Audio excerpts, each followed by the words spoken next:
খুবই মজাদার এবং চমৎকার একটা রেসিপি নিয়ে হাজির হয়েছে। আজ আমি আপনাদেরকে দুটি রান্না দেখাবো। একটি হচ্ছে কলমি শাক ভাজি আর একটা হচ্ছে করলা শাক রান্না করা। আসসালামু আলাইকুম বন্ধুরা, তানিয়া ভিলেজ কিচেনে আপনাদের সবাইকে স্বাগতম। হাজির হয়ে গেছি নতুন আর একটা ভিডিও নিয়ে। যে দুটি শাক রান্না করে দেখাবো আপনাদেরকে, আমি সেই দুটি শাক আজকে আগে বিল থেকে তুলে নেব। এইখানে দেখেন কত সুন্দর করলা শাক হয়েছে, দেখতে কতটা সুন্দর লাগতেছে। এই গাছগুলো একদম নতুন, কেবলই একটা দুটো করে ফল আসা শুরু করেছে। আগে একদিন আপনাদেরকে দেখাইছিলাম আমাদের নিজেদের ক্ষেতের, এগুলো আমাদের নিজেদের লাগানো এই গাছগুলো। আগের দিন বৃষ্টির কারণে আপনি ঠিকভাবে ভিডিওগুলো করতে পারিনি। আজ আমি একদম বিকালবেলা আইছি। আমি প্রথমে এই শাকগুলো তুলে নেব। দেখুন এখানে কত দূর পর্যন্ত আছে, অনেক দূর পর্যন্ত এরকমভাবে আছে। এই সাইডটা শুধুই করলা আর এই পাশে শসা গাছ। আপনাদেরকে চারপাশের ভিউটা একটু দেখাচ্ছে, দেখুন দেখতে কত সুন্দর। এই পাশে হচ্ছে খাল, খালের উপরেই আমাদের এই জমিটা, আর এই জমিতে সব ধরনেরই ফসল লাগানো হয়। দেখুন চারপাশটা। প্রথমে আমি এই করলার পাতাগুলো তুলে নেব।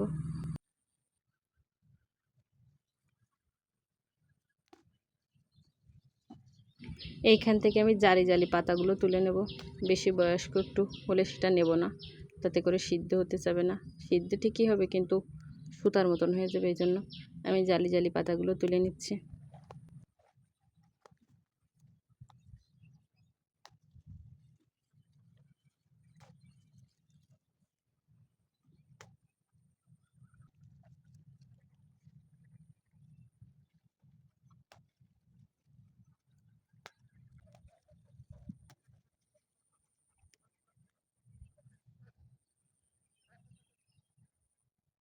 এইভাবে আমি সব শাক তুলে নেব। আমার সব শাক তুলে নেওয়া হয়ে গেছে। এই পর্যায়ে আমি কলমি শাক তুলব। এই কটা শাক দিয়েই আমার আজকে রান্না করব। এবার আমি কলমি শাক তুলতে যাচ্ছি। দেখুন কত কলমি শাক। এই কলমি শাকগুলো আমাদের লাগানো না, এমনি এমনিই হয়েছে। যাদের বাড়ি গ্রামে তারা অবশ্যই জানে বিলে এরকম অনেক কলমি শাক হয়েই থাকে। এইখান থেকে আমি এবার কলমি শাক উঠাই নেব। আপনাদেরকে দেখাই দিচ্ছি এখানে কত কলমি শাক আছে। এই পর্যায়ে আমি এবার কলমি শাক তুলব। এখানে নামে দেখুন কত সুন্দর একটা কলমি শাকের ডুগা।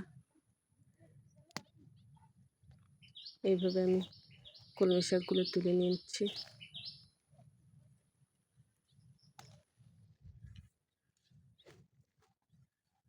এইখানে অনেক পানি আছে সামনে, যেহেতু মোবাইল দিয়ে ভিডিওগুলো করি, মোবাইলটা পানির মধ্যে পড়ে যেতে পারে। এই ভয়ে আমি সবগুলো কলমি শাক তুলে তারপর আপনাদেরকে দেখাই দেব।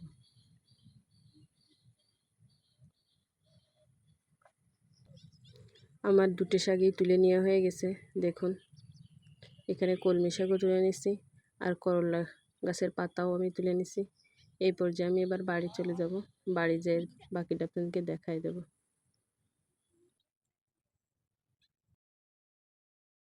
আমি দুটি শাকই আগে থেকেই সব ধুয়ে নিছি। দেখুন একদম ভালোভাবে ধুয়েই আমি নিয়ে নিছি। এই দুটি শাকের সাথে আমি চিংড়ি মাছ দেবো, একদম টাটকা চিংড়ি মাছ।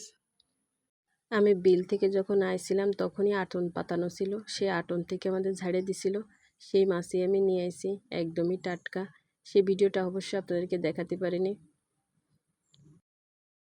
করলা শাকের অবশ্য আর কোনো কিছু করার নেই, এই জন্য এটা আমি এক সাইডে রেখে দিচ্ছি। এই পর্যায়ে আমি কলমি শাকগুলো আগে বাইছে নেব। কলমি শাকগুলো আমি কুচোয় নেব, এই জন্য কলমি শাকগুলো আমি আগে সাজায় নিচ্ছি। এইভাবে সাজায় নিলে কলমি শাকগুলো কুচাতে খুব সুবিধে হয়, এই জন্য আমি এইভাবে সাজায় নিচ্ছি।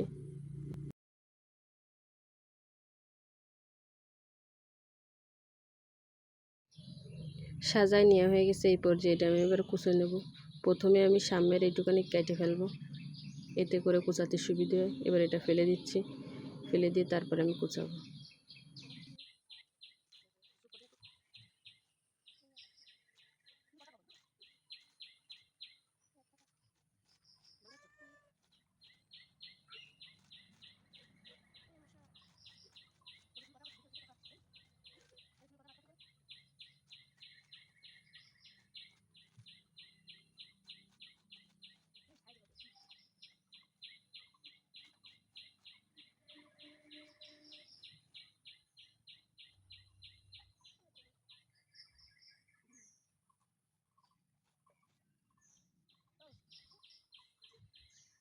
আমার কুচানো হয়ে গেছে দেখুন।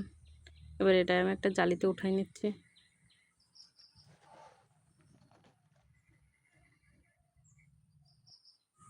এবার আমি চিংড়ি মাছগুলো সব বাইছে নেব।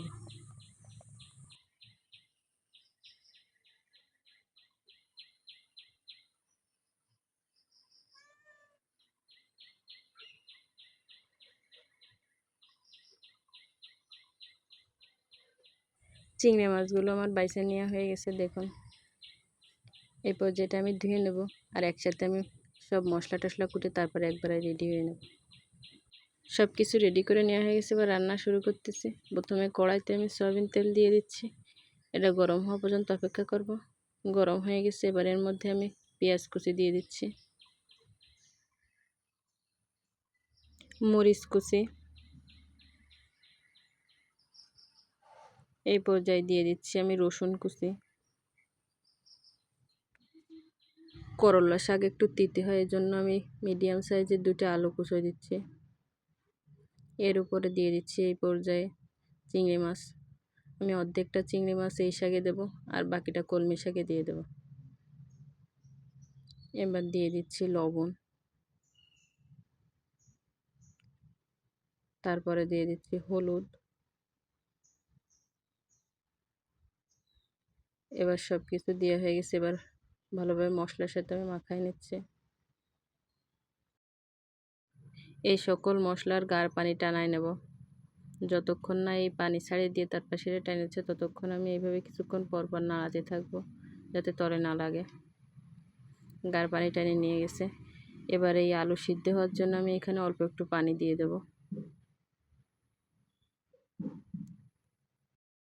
আলু সিদ্ধ হওয়া পর্যন্ত অপেক্ষা করব, আর ততক্ষণে কিছুক্ষণ পর এভাবে আমি নাড়াই দেব। আলুগুলো আমার সিদ্ধ হয়ে গেছে, কিছুটা শক্ত শক্ত আছে, এটা বাকি পানি দিলে সিদ্ধ হয়ে যাবে। এই পর্যায়ে আমি আগে থেকে সেই ধুয়ে রাখা সেই করলার শাকগুলো এর মধ্যে এবার দিয়ে দিচ্ছি।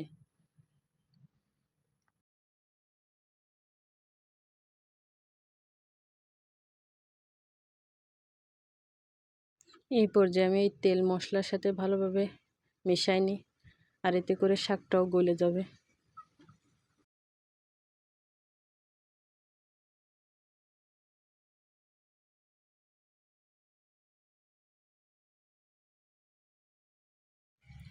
শাক গলে একদম অল্প একটু হয়ে গেছে, বোঝাই যাচ্ছে না যে এর ভিতরে শাক আছে, মনে হচ্ছে চিংড়ি মাছ আর আলুর তরকারি। এই পর্যায়ে আমি এখানে ঝোলের পানি দেব। প্রথমে অল্প একটু দিয়ে দেখব কেমন লাগে, আর একটু পানি দেওয়ার দরকার, তা নাহলে আলুটা শক্ত শক্ত থেকে যাবে। এই জন্য আমি এখানে আরও একটু পানি দিয়ে দেব। এটা হয়ে আসা পর্যন্ত আমি অপেক্ষা করব। হয়ে গেছে আমার করলা শাকের তরকারি দেখুন। এবার এটা আমি নামায় ফেলতেছি।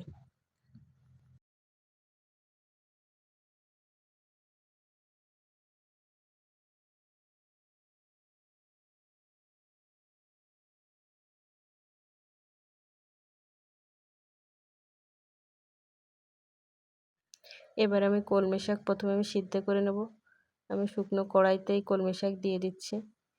এর উপরে আমি প্রথমে কয়েকটা কাঁচা ঝাল কুচি দিচ্ছি, তারপরে পেঁয়াজ কুচি দিয়ে দিচ্ছি। এর উপর দিয়ে যে বাকি চিংড়ি মাছগুলো, সেই চিংড়ি মাছগুলোও দিয়ে দিচ্ছি।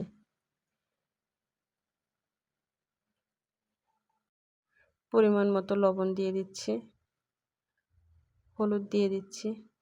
এবার সব কিছু ভালোভাবে মাখাই নেব, নিয়ে তারপর ঢাকনা দিয়ে ঢেকে সিদ্ধ করে নেব। সিদ্ধ করার পরে তারপর আপনাকে দেখাই দেবো।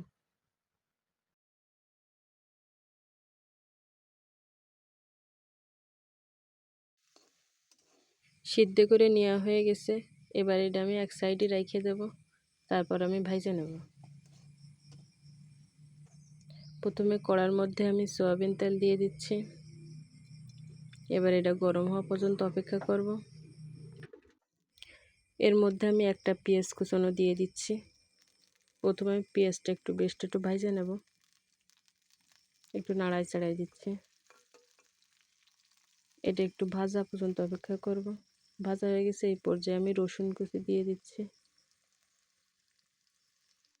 এবার এই দুটো বাদামি কালারের মতন ভাজে নেব। যতক্ষণ না হচ্ছে ততক্ষণ এভাবে নাড়াতে থাকবো। বাদামি কালার চলে আসে। এই পর্যায়ে আমি আগে থেকে সেই সিদ্ধ করা শাকটা এবার দিয়ে দিচ্ছি এর মধ্যে।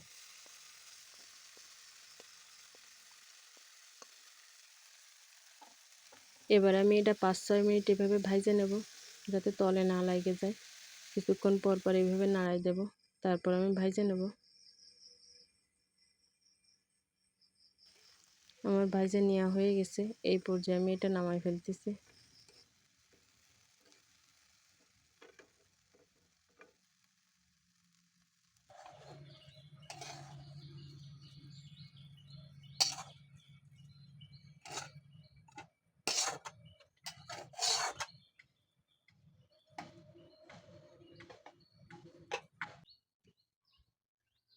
হয়ে গেছে আমার করলা শাক রান্না আর কলমি শাক ভাজি।